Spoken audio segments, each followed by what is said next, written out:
What's your favorite Cantonese phrase? And I made a painting about it recently, and it's the phrase is like "yan kin yan oi che kin che joy." But then there's also like a second part that's like "gun choi kin do da hoi goi." Do you know that last part? So it's like when everyone sees you, they love you. When cars see you, they want to pick you up. And then the last one is like, even when the coffin sees you, they want to open up the lid. Oh my God, what? Yeah.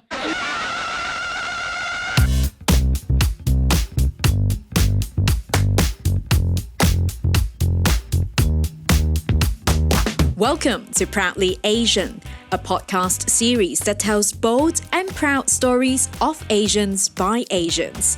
My name is Isabel, your podcast host, and I'm here to find stories that challenge biases we face every day. There's never just one way to look at Asians. This podcast will take you through a deep dive into the life stories, struggles, and triumphs of young Asians around the world.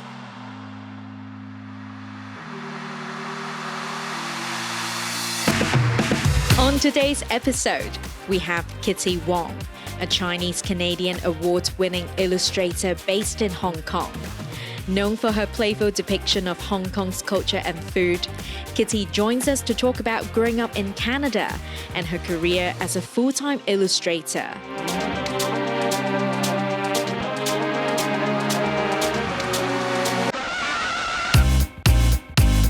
Welcome back to Proudly Asian.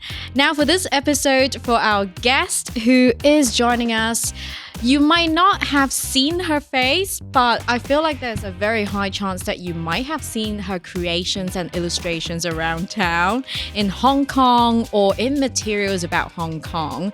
So without further ado, let's bring her in. Kitty, welcome to Proudly Asian. Thanks for having me. Thank you for dropping by. I'm so glad that we finally meet, because I remember, I guess maybe how we briefly connected was a few months ago. I attended one of the art shows in Hong Kong. Yeah. And I was so mesmerized by your creations. I mean, it wasn't the first time that I saw your illustrations, but I think I remember spending a lot of time just like looking at every tiny detail of one of your works. And I was like, oh, this is so good. It was the best piece of work that I saw at that art show. So I think I kind of maybe tagged you, and then we somehow kind of connected. Yeah. So I love how that sort of led to this episode, which I'm so excited about. We're going to talk about all things creatives, arts, and also Hong Kong, which is a big part of your work. But I mean, without further ado, for our listeners to get to know a little bit more about you, let's start with the basics, a set of questions that I always ask every single guest on Proudly Asian, which will be, who are you, what are you, and where did you grow up? Okay, so I'm Kitty. I am a Hong Kong-based illustrator. So mostly I draw food and fashion and like cute girlies for brands or events, or also lately I've been doing more art exhibitions. So Isabel saw my work at the Affordable Art Fair, and I was exhibiting with this amazing art gallery, Young Soy Gallery, and it was my first time showing at the Affordable Art Fair. So I was so happy to be there, and a lot of people liked my work, and we actually sold like really well, like beyond my expectations. So it was like I was so excited. Congratulations. Thanks. Yes, I remember when I was there, I actually had to wait for the crowd in front of me to sort of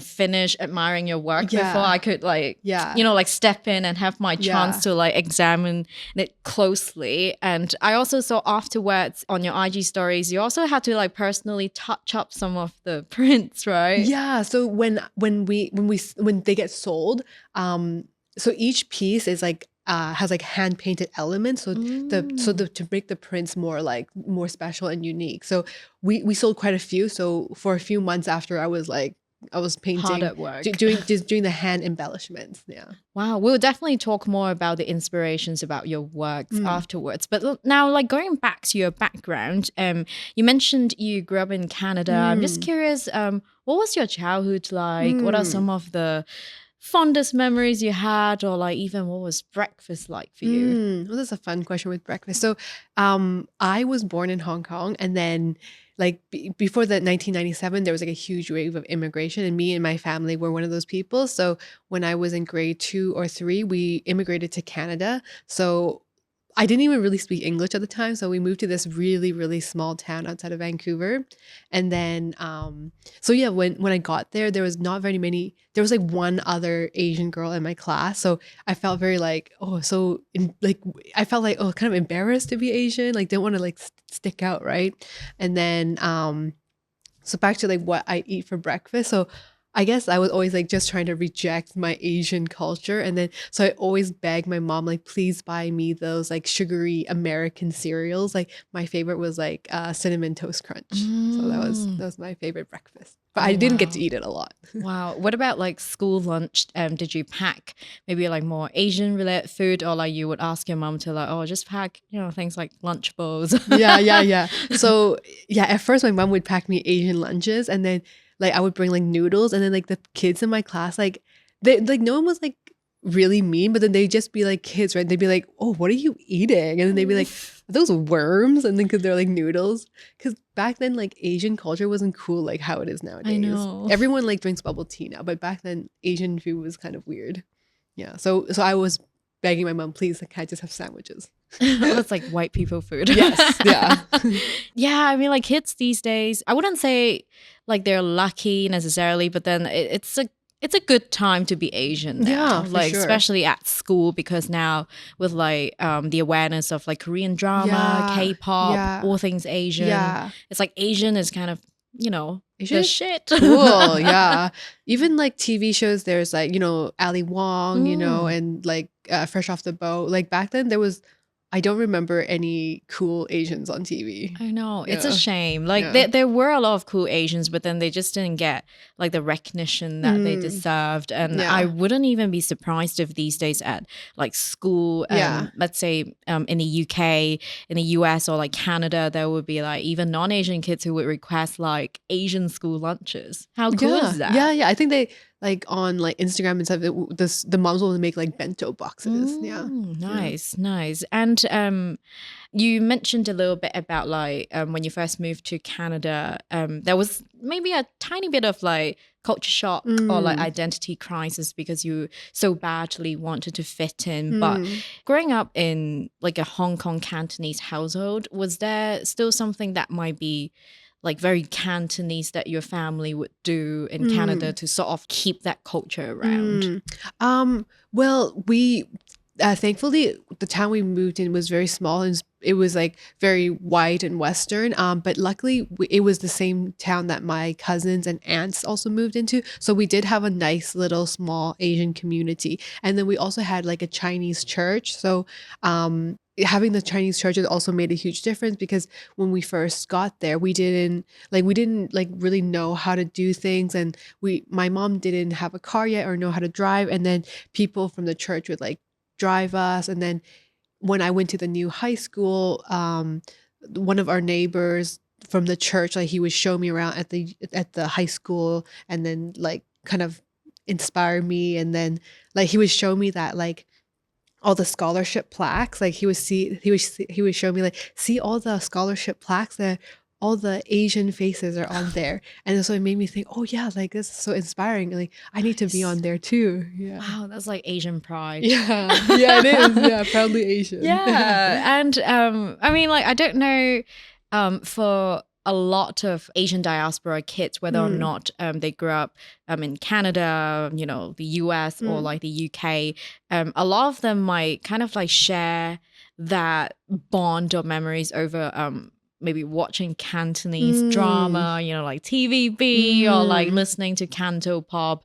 Like, did you have a phase like that? Like my mom would watch TVB, but I was in my friends call it my Britney Spears phase. So I even like dyed my hair blonde. So like anything like Asian or Chinese related, I was just like rejecting. Like I'd be like, oh, that's so embarrassing. Like I would never watch that. And then what I really loved was like when we would come back for the summers to visit my family, I love the Hong Kong fashion that they had here. And then everything is really cheap, those like Mongkok boutiques and stuff like that. So like I would always like shop for all my clothes when I came back. So that was my part of the Asian culture that I loved. Nice. What were the like hip styles or like pieces that you would specifically shop for? Do you remember? There was these like Songgo high like platform shoes, and then they were like kind of sporty style. It was like I remember I had a pair that was like bright yellow, and then there was like it was like their sandals, and then they were like Velcro strapped as well. Wow. And then like you wouldn't be able to find those in Canada back in that time. True. I remember like back in the day there were some like Converse that would only be found in Asia or like in Japan. Like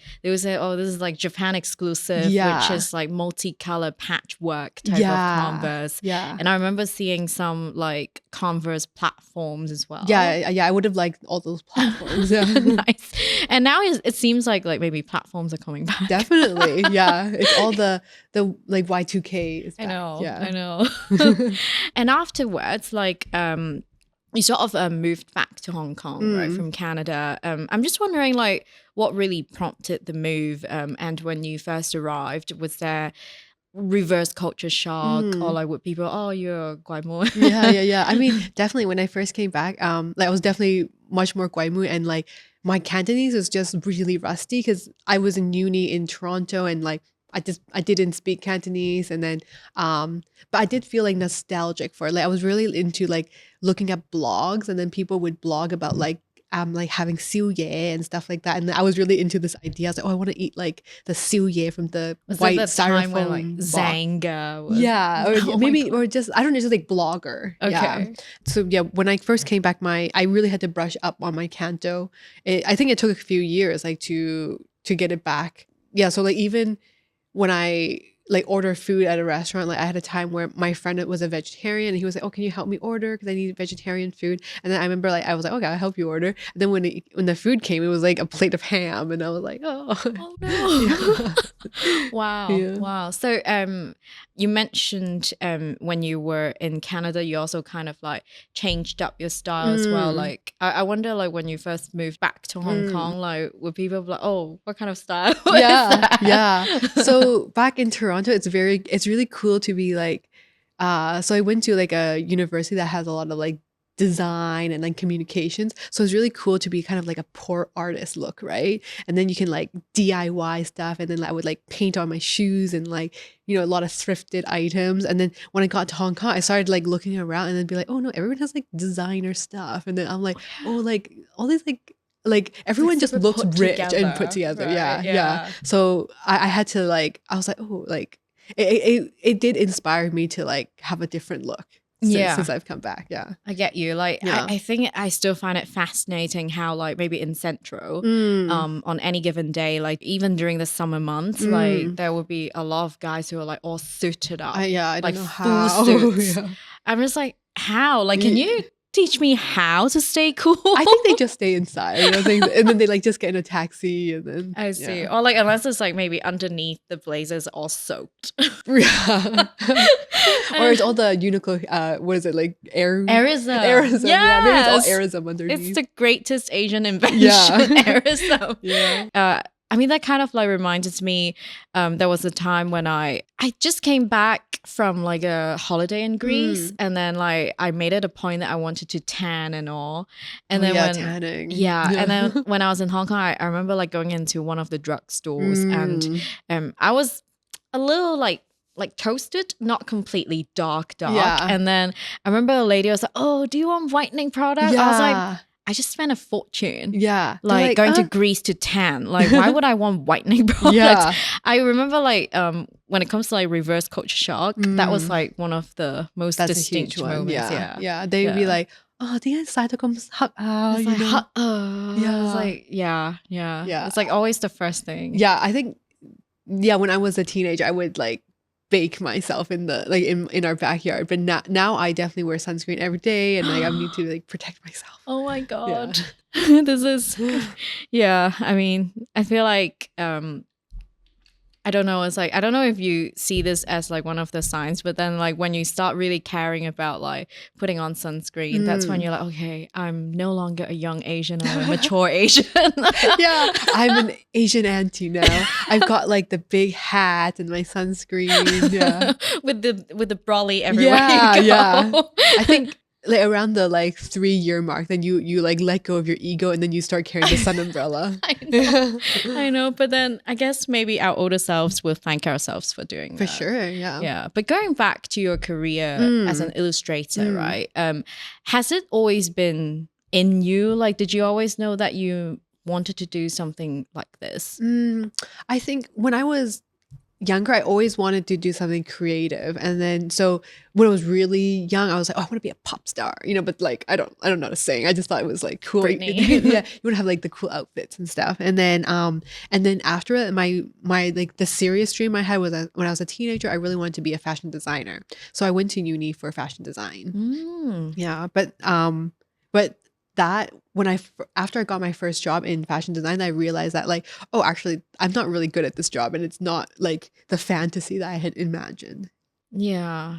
I feel like a lot of people might come across that moment when they finally reach that dream job and realizing there's actually a lot that could get in the way of doing what you really want to do, especially in the creative industry. Yeah. Right? And then sometimes like for me, it was just like my skill set weren't like suited for this. Like there you have to like to be a fashion designer, there's so many like moving parts that you have to take care of, and being an illustrator is much more like simple. You just take care of like more like just the artwork. But then for fashion designer, you would have to like deal with the factory and like also there's just a lot of things. Right, I see. So like for illustrations, then you can kind of basically dream up anything as long as you can kind of like draw it. Yeah. But for fashion, it's like, oh, the dreaming part is only maybe The 10%. first, yeah. And then you have to think of like whether or not there are actual materials that could like bring it to life. Yeah, and how I can buy this material and like where to source it. I see. Who can sew it, what size it's gonna be. Yeah. Wow. Oh my God. Yeah, it's a lot.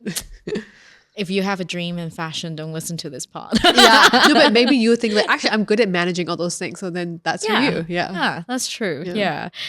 So how did you like officially begin like working as an illustrator? Yeah. So for me, it was a very like gradual. Like it happened gradually because so after my first job in fashion design, I started getting very sick with hyperthyroid disorder, and then so I was. Like I had to take a treatment, and then I was recovering at home, and then that time I had a lot of free time on my hand, so I started like painting more and then posting it online, and then very slowly I would like apply for, or like people would find me for freelance jobs, and then that's when I was like, oh, you know, maybe this could be a career for me. Yeah. Wow. Yeah. And how many years have you been doing this by now? It's about 8 years now. Yeah. That's amazing. Yeah. That's amazing. And you're still at it, and you're such a successful illustrator in Hong Kong because, I mean, literally we can see your works kind of everywhere, and you have worked with some of the biggest brands in fashion and luxury. That's amazing. Oh, thank you. I mean, I think it's really nice to hear you say that, but then I feel like from me on the inside, it doesn't feel like that. I just feel like every day I'm always like trying to be like, oh, you know, thinking of ways like, how can I get more people to know about my work? Or like, you know, you're always just thinking about the next It's never thing. enough. Right? Yeah, I understand that. Yeah. And I mean, so far, it might be very hard for you to pick. It's kind of like picking your favorite child, but like, what was some of your favorite works or projects that were the most memorable for you? I think for me, definitely. So me and my friend Virginia, she's a tour guide. She's a really well-known Netflix featured tour guide. And then we have a jigsaw puzzle project together. It's called Hong Kong Puzzle Mystery. And then so that's definitely my favorite project. So we started during COVID. So she's a tour guide, and then I'm a freelance illustrator. So we just didn't have a lot of clients at that time. Like, everything was just really slow and dead. And then so we're like, why don't we think of something to do together? And then we started this jigsaw company. And then thankfully, like jigsaw was like super big during COVID. Yeah. So and then so I do the artwork and the design, and then she writes the story and does more of the business side. And then I love that project because I can see that like this is our 3rd year doing the puzzle. So I can really see that like from the 1st year to 2nd year and then 3rd year, like I can visually see that my work is improving, and that's like, it just, it makes me feel really good. Yeah. Nice. And what were some of the featured artworks in the puzzles? some of the, you might have seen at the art fair. So there was the one that's for this year. It's called Lost in Transit. So it's all about Hong Kong transportation. And then it's yeah, so it's like a scene of Hong Kong with all the like Mm. ding ding and the taxi and the minivans and stuff. Yeah. Nice, Yeah. nice. And what were some of the things that maybe like your customers are saying, like, or like who are your customers? Would it be more like, oh, Hong Kongers who are no longer in Hong Kong, or like, or even like Hong Kongers who want to get their children to kind of like connect with the culture? Yeah, yeah. So we have a lot of like, yeah, like kind of just like Asian American families that buy the puzzle, and then I had one girl that was I think she was an Asian American girl, and then she bought it for her dad, and then her dad like really loved it. He was like, oh, he grew up in Hong Kong, and then it's like really heartwarming to see all the like nostalgic sites. Yeah, I can imagine it must be really nice, like after living overseas for a while, and then like you don't really hear or talk about like ding dings, and suddenly it's Mhm. right in front of you. Yeah, and it's like a fun little game that you and your kids or your parents can connect with together. And then maybe Yeah. like while you're playing it, because there's a lot of like you can just talk while you do the puzzle, so they might share some of their stories. So It's true. yeah. Wow, it's a nice bonding activity, and it can also like after you finish the puzzle, you can also You can like hang it up. frame it and then as Yeah. a present for people as well. Yeah. Oh, I love it. I love Yeah. it. So I guess like for anyone who has the degree of success that you have in the creative Yeah. industry, there must be a lot of people who would ask you like, oh, how do you stay in this Yeah. industry It's as a not easy. It's not freelancer? easy. Yeah. You mentioned during COVID things were Yeah. slow. Mm. Like, what did it take? I think I'm really lucky. My parents are very supportive. So like is like I think having that support network, like and that like safety net, I think if I didn't have that, it would be extremely difficult to do in a city like Hong Kong where everything is so expensive. But I think in any city to do a creative career, it's not easy. So yeah, I think so. And I live at home with my family, so that's like a huge thing. And then another thing is that I think when you do make money, because in Hong Kong there's like commercial jobs that pay a really good amount. So like when you get those big paychecks, like you really have to save and invest that money. So like I feel like invest like just like being an artist, like it's fun and I do the creative part, but I think also like taking care of my finances and investing, like that's been huge for me. Like during COVID when like I didn't have very many jobs, like that my investments, like because the markets were going crazy during Mm. COVID. So like the money that like the investment was like making by itself and like gaining was like more than the money that I would make from my art, So Wow. yeah. Wow. So just being creative and Yeah. artsy is not enough if you want a career in this. You have to be Mm. sort of like frugal and Yeah. be responsible for your finances Yeah. and save for the rainy day. Exactly. Yeah.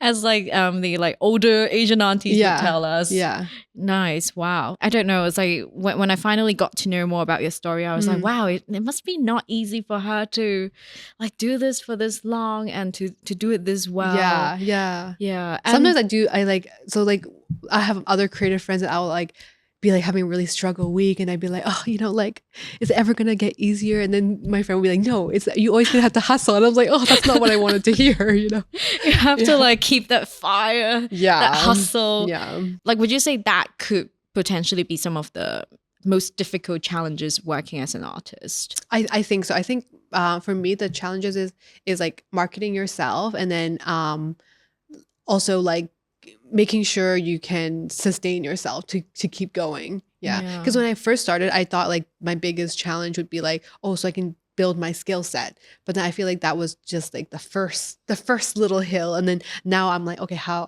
can I keep this going?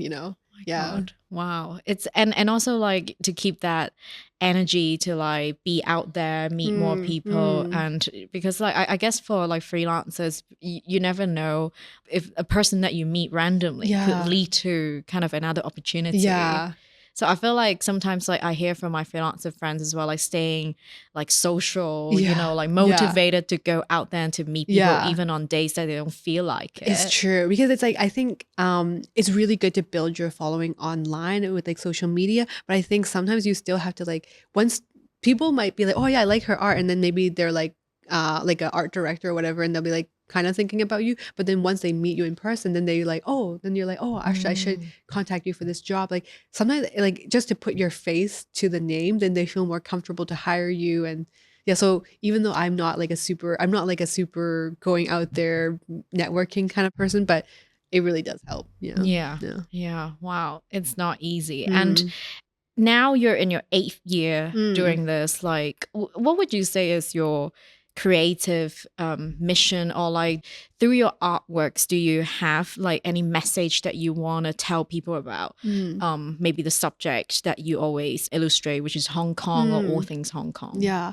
I think most of my artwork, it comes from my childhood. I feel like it's just kind of this like nostalgic time, and I just love to like explore it and like record it, because I think this kind of past time it's like you can't really find this sort of time in Hong Kong anymore. Like a lot of the buildings have been demolished, or like the buses, they'll revamp them, so it's not going to be the same style. So I like to, in my art, I like to have this kind of like happy nostalgic time capsule, so when people look at my art, then they can just like feel happy. Exactly. And even for yourself, it's kind of like a journey, because you mentioned you went through a phase where maybe you're not super proudly Asian, and then now like it's kind of like the main subject of your artwork, right? So it's kind of rediscovering. I would not have guessed that when I was a teenager.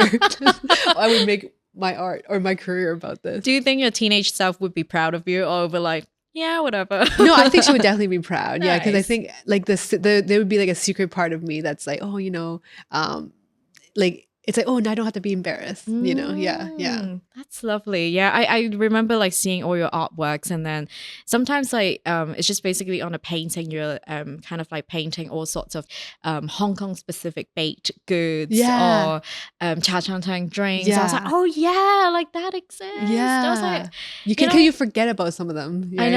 I know. I remember like seeing a drink that's like, is it like Black Cow? Yeah. I forgot what it was. It's a Coke and vanilla ice cream. Yeah. And I was like, that sounds familiar. Yeah. It's like something you would have, like your parents would be like, ooh, like let's order that because it's a special occasion, like, but I think now only like very few Ta Tan Tang would have that. Yeah.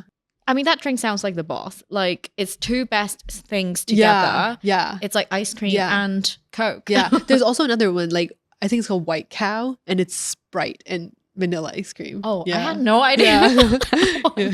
Nice. Wow. So definitely check out Kitty's artworks, especially if you are connected to like the Cantonese Hong Kong culture. I think it will bring back a lot of like nostalgia and good memories. But now it's time for us to move on to the next segment, which is called Rapid Fires. And in this segment, I'll be asking my guests biased questions that they've got asked at some points in life. And so, Kitty, are you ready? I'm ready. Okay. Are you ready? All right, let's get started. The first question is, this one we have never asked in Rapid Bias before. Is the hair sticking out of a mole thing an Asian thing? Yeah, so when I got asked that question, I was like, I don't know how to respond. So I was a little kid. We just moved to Canada, and then my friend's mom, who's super nice, like super nice lady, and then she was like driving us in her minivan, and then like she turned around and she was like, Kitty, I saw this old Chinese man, and he had like a giant mole, and there was like a really long hair growing out of it. And it's just like, is this a Chinese thing? And I was like, I don't know. Like, I'm like an 8-year-old child. I really don't know all about every Asian tradition ever. And then I just thought that was a really funny question to ask. Yeah. I don't have an answer also. Like, we don't have an answer. And I guess before the recording, we just learned that that could symbolize fortune. Yeah, apparently. So we learned today that like you don't cut it because it's like, it's lucky that if it keeps growing, it is the more money. Yeah. I guess it's like, what's that guy in the Greek myth, and he can't cut his hair? Oh, okay. I don't know. I mean, for our listeners, if you know, let us know. Like, is this a thing? And then, like, hair sticking out? There was the lady Delilah, and then he cut his hair. Right. It's not Hercules, but it's like something like that. Samson. Samson. Yeah. Okay. Yeah, I think it's a Bible story, not a Greek myth. Okay. Yeah. All right. So it's a Chinese Samson. Chinese. Yeah. The mole. I mean, like, if our listeners know anything about the hair sticking out of the mole thing, like, let us know more about the context. Yeah. I mean, I'm curious now. Like, I'm gonna Google about this after What can the you Google? recording. Like, hair. Are they a Chinese thing? I hope it doesn't lead to something weird. Maybe you can ask ChatGPT. They can Oh my God. let you know something cool. ChatGPT is gonna hallucinate if I ask this. And next question. Kitty, you're Canadian. Do you say sorry all the time? Yeah, sorry. Yeah, sorry I'm here. No, but I think, when I first moved to Hong Kong, so I would, like, anytime anyone bumped into me in Canada, you would just say sorry. Even if it's not your fault, you just say sorry. That's true. And then they would say sorry back, and then you feel just good about yourself, right? And then you just move on. And then, but when I came to Hong Kong, like, people would bump into me and I'd be like, oh, sorry. And then they wouldn't say anything, and they would just be like, and then leave. And I'd be like, like, I was like, yeah, and then so I had to learn to stop saying it as much. Yeah, it's like you have to be more like a Hong Konger, because I guess maybe like the Hong Kong culture is like, if you say sorry, and that's kind of like a sign of weakness and you lose, right? Yeah, or like they're like admitting fault, Yeah. But it's like, oh my God. It's a Hong Kong thing for sure. And next one. Kitty, I wish I was as talented as you.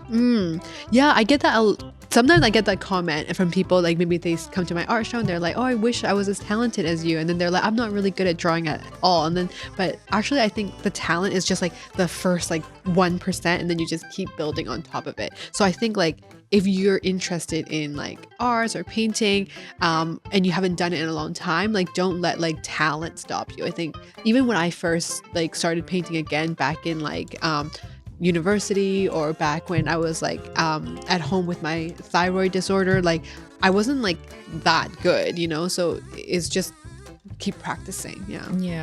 If you have a vision, then I guess like, and then also hard work. It's like the Malcolm Gladwell, like 10,000 hours. Exactly. And I mean, I think even these days in the creative world, or like the art world, there are artworks that people would sort of regard as like ugly paintings, but because there's a message, there's a vision behind it. And finally, are all the CBCs from Vancouver Miss Hong Kong? There's a stereotype that like, all the Chinese Canadian girls in Vancouver are so beautiful because all the Miss Hong Kong all the winners seem to be from Vancouver. And then so I don't know, maybe we think like, because like the water is better and the mountains are like more beautiful. So it just like cultivates the beautiful CBCs. Wow. Okay. I mean, like when you mentioned it, I was like, oh right, like I guess a lot of Miss Hong Kong are like CBCs. But there are a lot of like Lang Loi CBCs. Yeah, there's like Grace Chan, and then there's also Eliza Sam. Wow. Okay. Well, congratulations, you made it to the end of the rapid fire segment.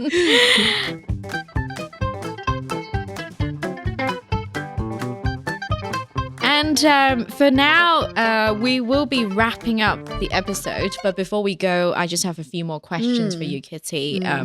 Of course, I had to ask you this question. What's your favorite Cantonese phrase or phrases? My favorite one lately is I used to hear this all the time as a kid. And it was like, and I made a painting about it recently, and it's the phrase is like yan kin yan oi che kin che joy. But then there's also like a second part that's like gun choi kin do da hoi goi. Do you know that last part? So it's like when everyone sees you, they love you. When cars see you, they want to pick you up. And then the last one is like, even when the coffin sees you, they want to open up the lid. Oh my God, what? Yeah. Wait. Oh my God. Yeah, so it's like you're just like fabulous, So it's just like you're so pretty that everything just opens for you. Yeah. And I think I like that saying because like sometimes like the trendy Canto sayings will be like, oh, sang gao cha siu ho go sang, like those ones. And then it's kind of like negative, and it kind of like gives you bad self-esteem. So I feel like this one is like, you're boosting people up. I love it. That's like goal for every like girl, every person. You're so man, pretty. Child. I don't think it's even just pretty. It's just like lovable. Right. Nice. All right. Okay. you have the latest artwork for that, right? Yeah, maybe I'll send it to you. Then you can And then show I'll like people. put it on the screen. And everyone can get a boost. Yay.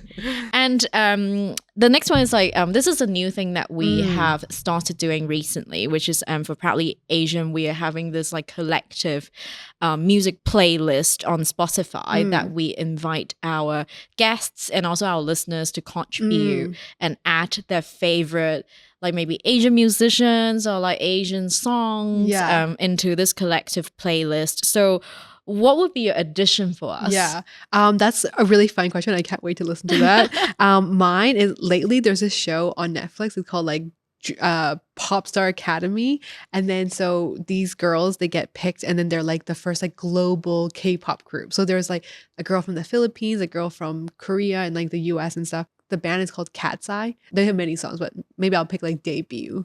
So I'll put that into the playlist. Nice. I also recently watched that documentary, and it's just, did you like it? Yeah, it's fascinating to see the training and the selection, the heartbreak and everything. But it really became sort of like a truly global or diverse like girls group, right? And then I feel like as a viewer, you get really invested, because before I didn't really like care that much about K-pop, and now I'm like, oh, I feel so invested in these girls, like they're working so hard, you know. I know. And it's also inspiring to see like all their like one of their like creative director, he was like a really famous fashion designer, so it's cool to see like, oh, what he's doing now. Wow. I guess when I was watching, I was kind of starting to understand like why people were so like all over, you know, bands or like groups like BTS. I think they probably went through that kind of process, right? Yeah. So now we're K-pop stans too. Yay. And finally, my favorite question for every guest: what does it mean to be proudly Asian to you, Kitty? For me to be proudly Asian, I think it's just like using my talents to share more about like my Asian culture, you know, the stories that we grew up in. Yeah. So whether it's like using artwork or like sharing it on my social media, all those stories. Nice. And I love how like even now in the age of social media, there are so many like mediums and channels for us to like share our Asian pride, and people are getting really creative with it. And I'll definitely link Kitty's IG handles or like websites in the episode description, so you can check out her works, or if you happen to be in Hong Kong, you should check out some of her like exhibitions. There is an upcoming exhibition.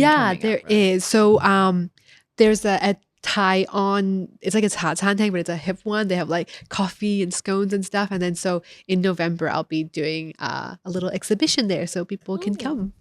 November, the best time to visit Hong Kong. When it's not too hot, not too cold. So all right, like watch this space, everyone. And thank you, Kitty, for stopping by. Thank you so much for having me. It's so fun.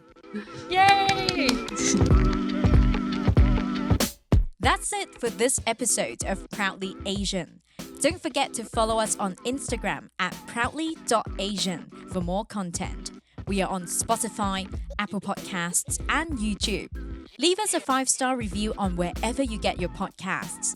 Thanks for tuning in and signing off for now. I'm Isabel Wong.